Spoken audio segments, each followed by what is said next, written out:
Equilibrium chapter के बच्चों आज के जो हमारे टॉपिक होंगे वो है law of chemical equilibrium, the relationship between KP and KC, the units of equilibrium constant and characteristics of the equilibrium constant.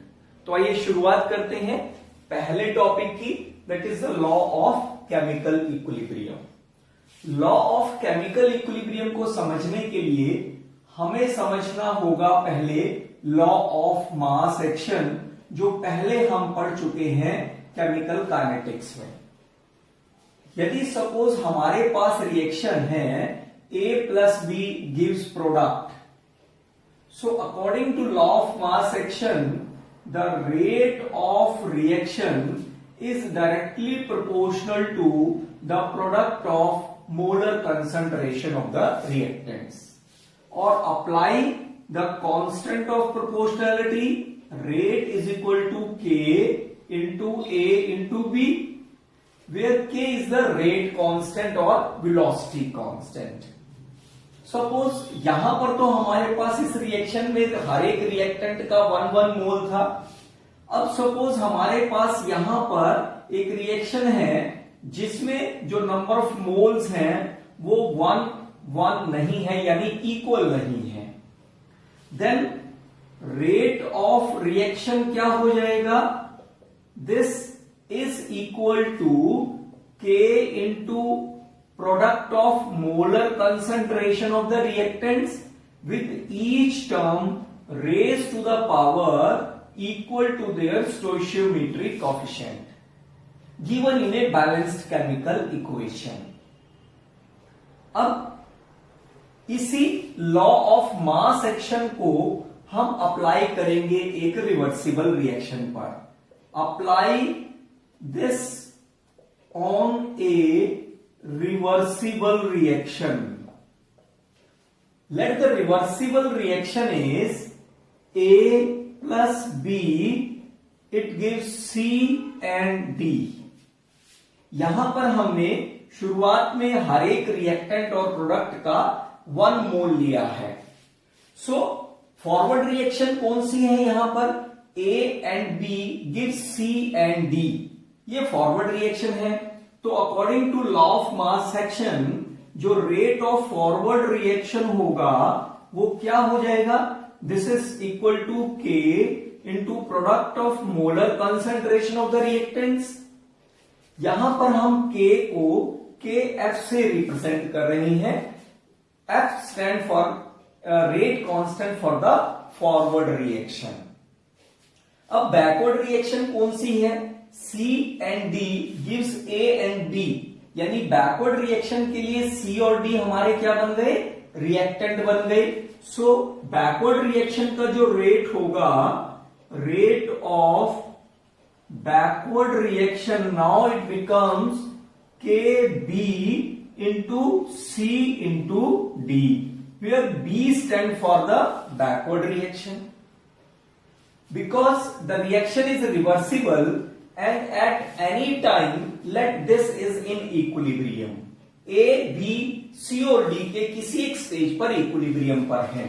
तो इक्विलिब्रियम स्टेज पर एट इक्विलिब्रियम हमें पता है इक्विलिब्रियम की कंडीशन होती है rate of forward reaction becomes equal to the rate of backward reaction.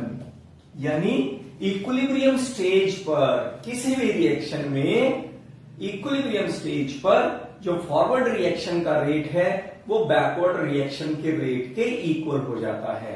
तो अब यहां पर ये दोनों फॉरवर्ड और बैकवर्ड रिएक्शन के रेट को हम यहां पुट करेंगे तो ये वैल्यू आ जाएगी KF into A into B which is equal to KB into C into D। अब जो रेट कांस्टेंट्स हैं उनको आप एक साइड में ले जाइए। Now the reaction becomes KF upon KB, this is equal to CD, C and D upon A and B। क्योंकि ये दोनों रेट कांस्टेंट्स हैं, तो इसलिए इनकी जो रेशो है, this gives an another constant that is called as the equilibrium constant. ये हमें क्या देगा? इक्विलिब्रियम कांस्टेंट देगा। सो के क्या हुआ फिर? Equilibrium constant. Now apply this equation on a further general equation, जहां पर जो मोल्स होंगे रिएक्टेंट और प्रोडक्ट के वो इक्वल यानी 1-1 नहीं होंगे। Let the reaction is AA plus B, this gives X and Y, यानी A टाइप का जो रिएक्टेंट है उसके मोल A है नंबर्स में, B टाइप के रिएक्टेंट है उसके मोल्स B हैं इन नंबर्स। सो दैट जो इक्विलिब्रियम कांस्टेंट है अब वो फिर क्या हो जाएगा? The product of molar concentration of the products X with raised to the power equal to their stoichiometric coefficient and Y with raised to the power equal to their stoichiometric coefficient and divided by the product of molar concentration of the reactants with each term raised to the power equal to their stoichiometric coefficient. So from here we can easily state the law of chemical equilibrium. So law of chemical equilibrium के accordingly it states that the ratio of product of molar concentration of products with each term raised to the power equal to their stoichiometric coefficient and the product of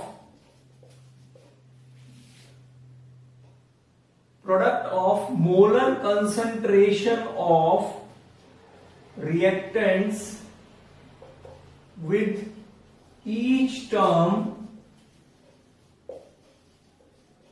raised to the power equal to their stoichiometric coefficient is equal to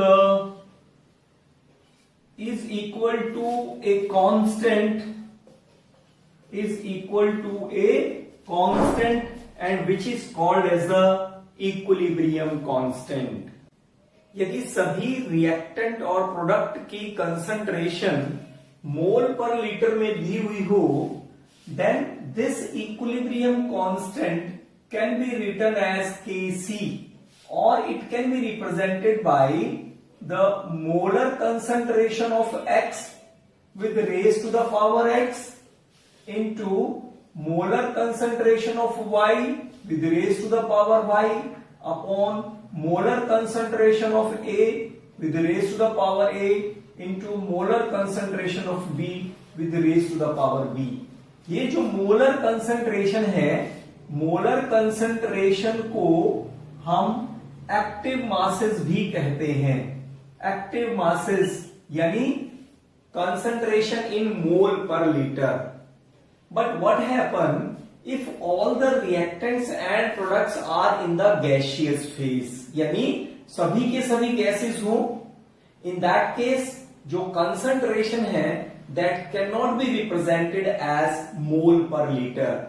उस case में फिर हम कैसे represent करते हैं? Partial pressure की term में represent करेंगे। एंड इन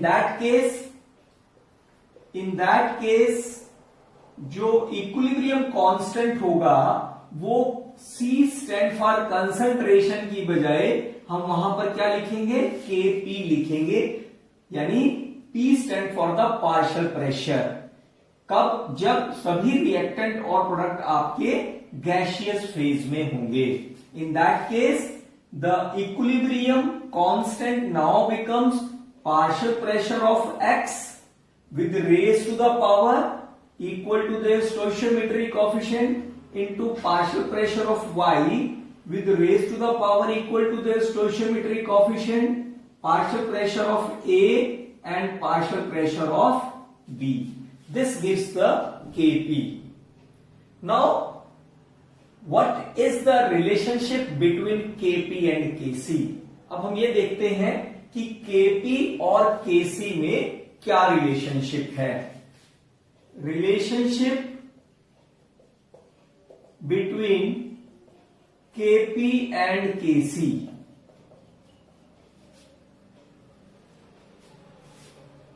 हमें पता है जो Kp होता है, P यदि इस ये जगह हमें रिएक्शन दी हुई है तो Kp क्या होगा, Kp is equal to px power x into py power y upon pa power a into pb power b। Suppose जितने भी रिएक्टेंट और प्रोडक्ट्स हैं सभी आइडियल गैसेस हैं। यदि सभी गैसेस आइडियल हैं तो हमें पता है आइडियल गैस के लिए pv is equal to nRT equation होती है और P is equal to N by VRT हो गया।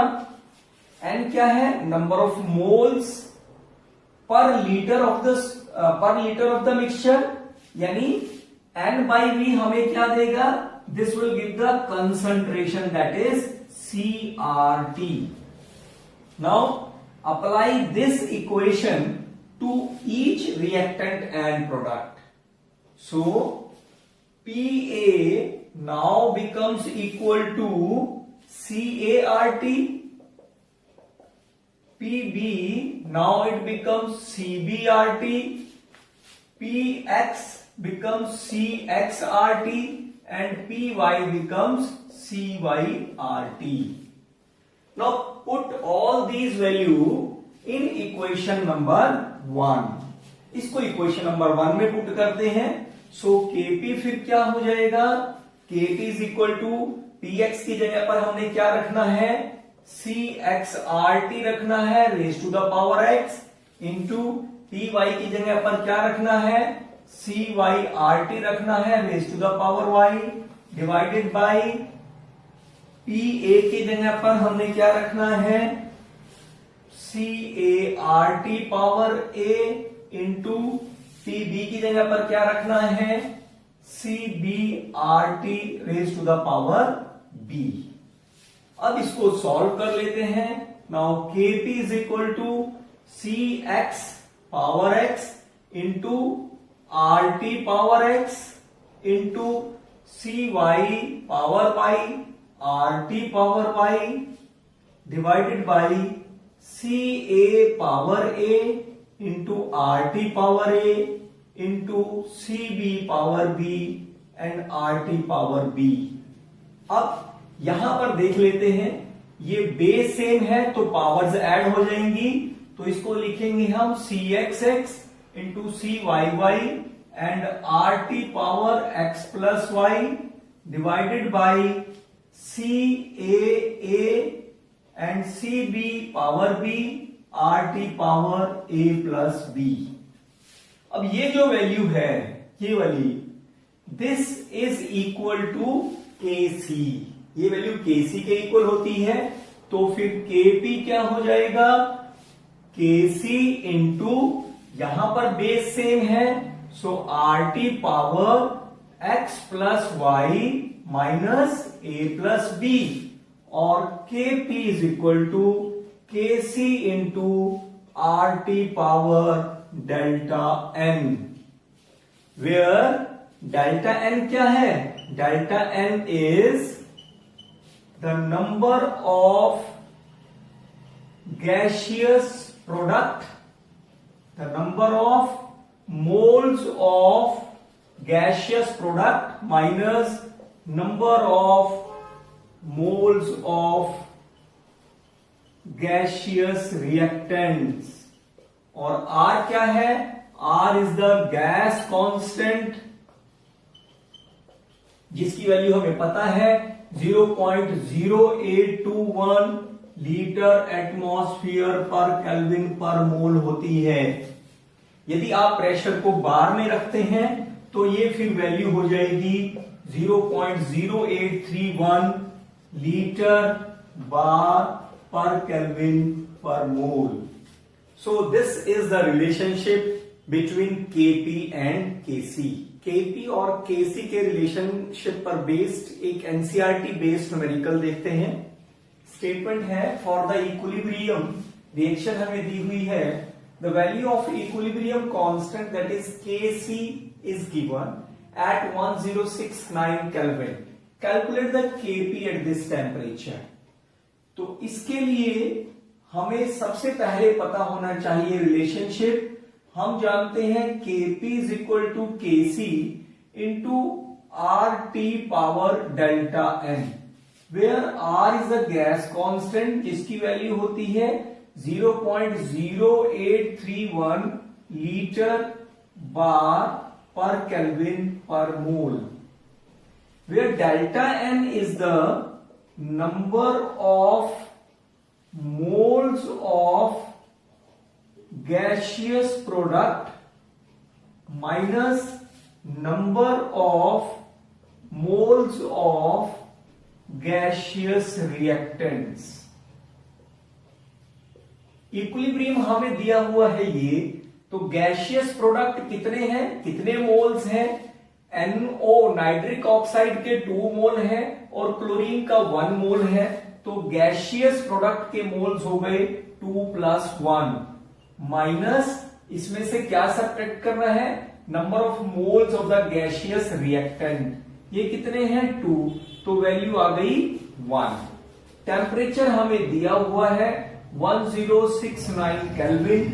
यहां पर क्योंकि R हमारा केल्विन में है तो इसलिए टेम्परेचर भी केल्विन में ही होना चाहिए। अब ये सभी वैल्यूज आप पुट कर दीजिए। Kc हमें दिया हुआ है 3.75 इंटू 10⁻⁻6 इंटू R हमें पता है 0.0831 into T is 1069 power delta n। Delta n हमारा कितना आया है 1 आया है। तो अब इसको हम मल्टीप्लाई करेंगे 3.75 इंटू 0.0831 इंटू 1069 इंटू 10⁻⁻6। जब हम ये मल्टीप्लाई करते हैं वैल्यू तो ये आती है 333.13 इंटू 10⁻⁻6 और सिंप्लीफाई करेंगे 100 से मल्टीप्लाई और 100 से डिवाइड कर दें तो 3.33 इंटू 10⁻⁻4। इक्विलिब्रियम कांस्टेंट के यूनिट्स निकालने के लिए वही जनरल रिएक्शन कंसिडर करते हैं। A एंड B रिएक्टेंट्स जिनके स्टोइशियोमेट्रिक कोएफिशिएंट बैलेंस्ड इक्वेशन में है A and B, this is in equilibrium with the product X जिसका स्टोइशियोमेट्रिक कोएफिशिएंट है X और दूसरा प्रोडक्ट है Y जिसका स्टोइशियोमेट्रिक कोएफिशिएंट है Y। So from the law of chemical equilibrium, Kc is product of molar concentration of products with the each term raised to the power equal to their stoichiometric coefficient divided by the product of molar concentration of reactant with each term raised to the power equal to their stoichiometric coefficient। और यदि यही reaction gaseous phase में हो यानी सभी reactant और products gaseous state में हो तब मोलर कंसंट्रेशन की बजाय हम कंसंट्रेशन को रिप्रेजेंट करेंगे पार्शियल प्रेशर की टर्म में। So partial pressure of x raise to the power x, partial pressure of y raise to the power y divided by partial pressure of a raise to the power a and partial pressure of B raised to the power equal to their stoichiometric coefficient, that is B. Now यहां पर यदि हम Kc के पहले units की बात करें, ये x रिप्रेजेंट कर रहा है मोलर कंसंट्रेशन को, यानी concentration of product x in mole per litre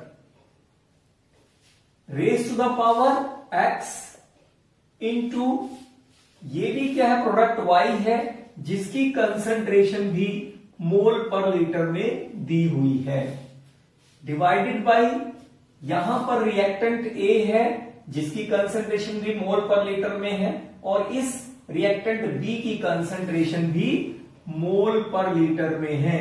तो इसको हम रिप्रेजेंट करेंगे कुछ इस तरीके से, पावर B। अब यहां पर बेस सेम है सभी, तो ये क्या हो जाएगा, mole per litre power x plus Y minus a plus B, और it can be written as mole per litre power delta n, where delta n is the number of moles of the gaseous product minus number of moles of the gaseous reactant। तो ये unit किसके हो गए, Kc के units हो गए। इसी तरीके से यदि हम Kp के यूनिट्स की बात करें, पार्शियल प्रेशर होता है या तो एटमॉस्फेयर में या बार में। तो पहले एटमॉस्फेयर से कर लेते हैं। Partial pressure of x atmosphere में है raise to the power x, partial pressure of y atmosphere में raise to the power y, upon partial pressure of a atmosphere में है and partial pressure of b ये भी atmosphere में है। तो ये यूनिट्स आ जाएंगे atmosphere power x plus Y minus a plus B, and this gives atmosphere power delta n। यदि प्रेशर बार में है तो फिर ये यूनिट्स हो जाएंगे बार पावर डेल्टा n। तो ये यूनिट्स हो गए Kp के। लेकिन यदि रिएक्शन में हमारे पास कोई भी गैसियस रिएक्टेंट या प्रोडक्ट नहीं है, यदि कोई भी गैसियस रिएक्टेंट या प्रोडक्ट नहीं है, सपोज हम Kc की बात कर रहे हैं, तो वहां पर क्या हो जाएगा, delta n number of moles of the gaseous product minus number of moles of the gaseous reactant, क्या हो जाएगा, डेल्टा n 0 हो जाएगा if no gaseous reactant and product, कोई गैसियस रिएक्टेंट या प्रोडक्ट नहीं है, या number of gaseous reactant is equal to number of gaseous product. दोनों के जो मोल्स हैं, दोनों के मोल्स यदि इक्वल हैं गैसियस रिएक्टेंट और गैसियस प्रोडक्ट के, तब भी डेल्टा n की वैल्यू क्या हो जाएगी, 0 हो जाएगी। And in that case the Kc और Kp does not have any unit. उस समय Kp या Kc का कोई भी यूनिट नहीं होगा। लॉ ऑफ केमिकल इक्विलिब्रियम में जिस इक्विलिब्रियम कांस्टेंट की हम बात कर रहे हैं, आइए देखते हैं उसके कैरेक्टरिस्टिक्स। फर्स्ट कैरेक्टरिस्टिक्स है the equilibrium constant has definite value for a particular reaction at a particular temperature। यानी एक पर्टिकुलर टेम्परेचर पर किसी एक पर्टिकुलर रिएक्शन के लिए इक्विलिब्रियम कांस्टेंट की वैल्यू डेफिनेट होती है। यानी सेम रिएक्शन के लिए यदि हम टेम्परेचर बदल दें तो उसके इक्विलिब्रियम कांस्टेंट की वैल्यू भी चेंज हो जाएगी। Second, if the reaction is reversed, if the reaction is reversed, then equilibrium constant for new reaction is inversed. नई रिएक्शन के लिए जो इक्विलिब्रियम कांस्टेंट होगा उसकी वैल्यू इनवर्स हो जाएगी। फॉर एग्जाम्पल, यदि हम हाइड्रोलिसिस की बात करें इथाइल एसीटेट के, ये इथाइल एसीटेट है, इसकी हम हाइड्रोलिसिस कर रहे हैं। हाइड्रोलिसिस पे हमें मिल रहा है ethanoic acid and ethanol, a well known reaction, esterification reaction. इसके लिए जो इक्विलिब्रियम कांस्टेंट होगा के, वो होगा product of molar concentration of product to that of product of molar concentration of reactant. अब यदि इस रिएक्शन को हम रिवर्स कर दें, यानी यदि रिएक्शन हमारे पास है ये, it gives ester and water, then इसके लिए जो K डैश हम लिखेंगे वो क्या होगा, एस्टर एंड वाटर की product divided by the product of molar concentration of reactant. अब ये जो वैल्यू है, इसमें और इसमें क्या रिलेशन है, ये वैल्यू इस वैल्यू का रिवर्स है, इनवर्स रूप में लिखी हुई है, यानी this is equal to 1/k। इसलिए कहा गया है कि जब रिएक्शन को रिवर्स किया जाता है तो जो इक्विलिब्रियम कांस्टेंट होता है नई रिएक्शन के लिए, दैट गेट्स इनवर्स्ड, वो इनवर्स हो जाता है। एक और कैरेक्टरिस्टिक की बात करेंगे, if the reaction is divided by 2, then the equilibrium constant for the new reaction will be square root of the k। यदि पहली रिएक्शन के लिए इक्विलिब्रियम कांस्टेंट k है, तो नई रिएक्शन के लिए जो इक्विलिब्रियम कांस्टेंट होगा वो square root of the k हो जाएगा। सपोज यदि हम रिएक्शन बात करें हैबर प्रोसेस की, nitrogen and hydrogen reacts to form ammonia, इसको बैलेंस कर लेते हैं, तो इसके लिए जो k की वैल्यू है वो आएगी product of molar concentration of product divided by product of molar concentration of reactant. अब इस रिएक्शन को यदि हम 2 से डिवाइड करें तब ये रिएक्शन कैसे लिखी जाएगी, half of N2 plus 3/2H2, it gives ammonia.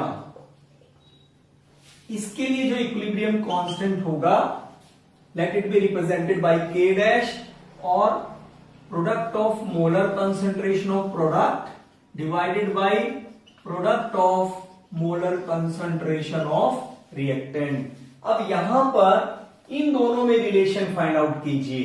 ये जो K डैश की वैल्यू है वो इस के स्क्वायर रूट के इक्वल है, यानी यदि इसका हम सारे का स्क्वायर रूट कर दें तो हमें यही वैल्यू मिलती है। This means K dash is equal to the square root of the K।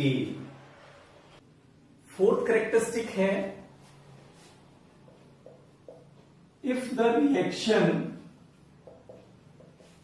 having equilibrium constant K is written in two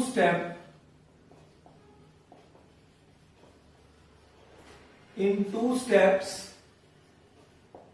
then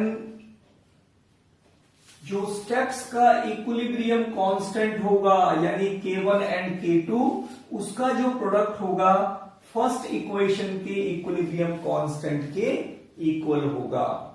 suppose हमारे पास रिएक्शन है N2 plus O2, it gives 2NO2। इस reaction को balance कर लेते हैं, ये balanced हो गई। इसका जो इक्विलिब्रियम कांस्टेंट है वो है K is equal to NO2 square divided by product of molar concentration of reactant with each term raised to the power equal to their stoichiometric coefficient. Let this equation occur in two steps. First step is N2 plus O2, it gives 2NO. And in the second step, this NO reacts again with the oxygen to give 2NO2. So for this first step, K1 is equal to NO square divided by N2 and O2. And for the second step, K2 is equal to NO2 square divided by NO square into O2. Now multiply K1 and K2. K1 and K2 equal to NO square upon N2 into O2 multiply by NO2 square divided by NO square and O2. ये cancel out हो गया और इसको जब आप sum up करेंगे तो ये वैल्यू किसके इक्वल आती है, सारी K के इक्वल आती है, यानी K1 into K2 equal to the K. Next characteristic है when the reaction is multiplied by 2, then the equilibrium constant for the new reaction will become square of the K. तब जो नई reaction का equilibrium constant होगा वो पहले equilibrium constant के square के इक्वल होगा. एंड लास्ट है the value of equilibrium constant does not change by the addition of catalyst. यानी कैटलिस्ट के ऐड करने से किसी एक रिएक्शन के इक्विलिब्रियम कांस्टेंट की वैल्यू अफेक्टेड नहीं होती है. अब यदि हम इन सभी को सम अप करें, कैसे? When reaction is, suppose number 1 reversed, then जो इक्विलिब्रियम कांस्टेंट होगा that will be inversed. Second, यदि हम इक्विलिब्रियम कांस्टेंट रिएक्शन को डिवाइडेड बाय 2 कर दें, then the equilibrium constant will be the square root of the K. If it is multiplied by 2, then the equilibrium constant for the new reaction will be square of the K. And fourth point है, यदि reaction को हम 2 step में divided करें, divided in 2 steps, then जो equilibrium constant का product होगा दोनों स्टेप्स का, that will be equal to the K. इस तरीके से हम इन कैरेक्टरिस्टिक्स को सम अप कर सकते हैं. इक्विलिब्रियम कांस्टेंट के कैरेक्टरिस्टिक्स में हमने अभी पढ़ा था कि जो इक्विलिब्रियम कांस्टेंट की वैल्यू होती है किसी एक पर्टिकुलर रिएक्शन के लिए एक पर्टिकुलर टेम्परेचर पर डेफिनेट होती है. यानी यदि हम टेम्परेचर बदल दें तो इक्विलिब्रियम कांस्टेंट की वैल्यू भी चेंज हो जाती है. आइए देखते हैं कि टेम्परेचर चेंज करने से इक्विलिब्रियम कांस्टेंट की वैल्यू कैसे चेंज होती है. हमें पता है कि on increasing temperature the rate of reaction increases.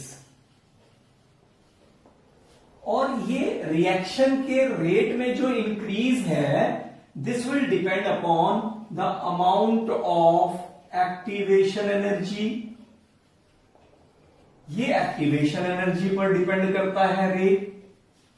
अब फॉरवर्ड रिएक्शन के लिए एक्टिवेशन एनर्जी का अमाउंट अलग है, बैकवर्ड रिएक्शन के लिए एक्टिवेशन एनर्जी का अमाउंट अलग है, because amount of activation energy for forward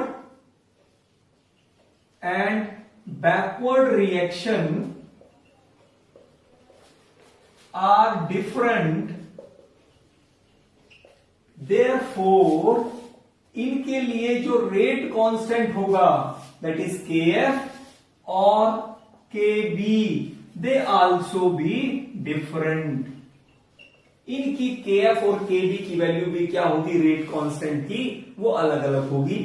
यानी जब आप किसी पर्टिकुलर टेम्परेचर पर रखेंगे तो इनकी वैल्यू कुछ और होगी, जब आप कोई और टेम्परेचर चेंज कर देंगे तो इनकी जो वैल्यू होगी वो कुछ और हो जाएगी. हमें पता है तो इक्विलिब्रियम कांस्टेंट जो होता है वो होता है kf अपॉन kb. जब टेम्परेचर बदलने पर इनकी वैल्यू चेंज हो रही है तो इसलिए जो इक्विलिब्रियम कांस्टेंट होगा उसकी वैल्यू भी टेम्परेचर चेंज करने पर चेंज हो जाएगी. अब एंडोथर्मिक रिएक्शन के लिए, फॉर एंडोथर्मिक रिएक्शन के लिए kf की value increases more than kb. kf की वैल्यू ज्यादा इंक्रीज करती है kb से, kf ज्यादा इंक्रीज करता है kb से, that is why so the value of equilibrium constant increases. लेकिन एक्सोथर्मिक रिएक्शन के लिए यदि हम एक्सोथर्मिक रिएक्शंस की बात करें, एक्सोथर्मिक रिएक्शंस के लिए Kb increases more than Kf. Kb की वैल्यू ज्यादा इंक्रीज करती है, यानी Kb की ज्यादा इंक्रीज करती है Kf से. जब Kb ज्यादा इंक्रीज करेगी तो K की वैल्यू जो होगी वो डिक्रीज कर जाएगी. The value of K decreases. तो इस तरीके से टेम्परेचर चेंज करने पर जो इक्विलिब्रियम कांस्टेंट होता है उसकी वैल्यू चेंज हो जाती है.